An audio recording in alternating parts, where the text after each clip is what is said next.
Proses kasus korupsi suap yang menyeret Zumi Zola menghadapi kendala. Pasalnya datang kabar bahwa sang saksi kunci kasus tersebut meninggal dunia. Ia ditemukan tewas tak wajar di dalam rumah, Mat Imanuddin atau sering disapa Iim.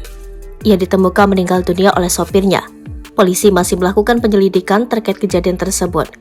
Jangan sampai ada fakta lain sebagai penyebab kematian saksi kunci tersebut. Hasil penyelidikan kepolisian, Muhammad Imanuddin atau Iim, saksi kunci Komisi Pemberantasan Korupsi dalam kasus suap ketok palu Zumi Zola, tewas mengakhiri hidupnya di rumahnya di Jambi. Pengantar uang ketok palu RAPBD Provinsi Jambi 2017-2018 ini ditemukan tewas di rumah pribadinya, Jalan Sunan Giri, Kelurahan Simpang 3 Sipin, Kecamatan Kota Baru, Jambi. Iim sudah beberapa kali hadir dalam persidangan untuk terdakwa mantan Gubernur Jambi Zumi Zola dan sejumlah anggota DPRD Provinsi Jambi lainnya sebagai saksi kunci. Iim berperan sebagai pengantar uang dalam korupsi berjamaah tersebut. Peristiwa bermula ketika korban meminta saksi atau sopirnya yang bernama Sandy untuk menjemput orang tuanya yang sedang berada di rumah keluarga lainnya. Sekitar pukul 12.30, saksi bersama ibu korban kembali ke TKP dan didapati rumah dalam keadaan terkunci dari dalam. Sandy berusaha menggedor pintu tapi tidak ada jawaban.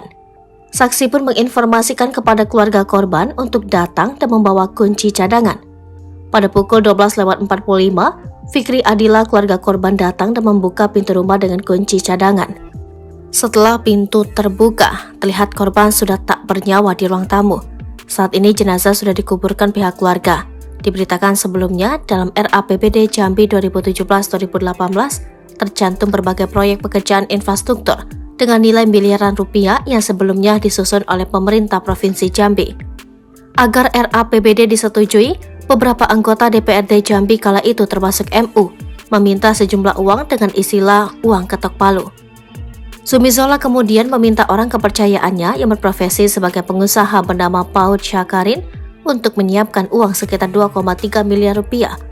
Pembagian uang ketok palu disesuaikan dengan posisi dari para tersangka di DPRD yang besarannya dimulai 100 juta sampai 400 juta rupiah per anggota.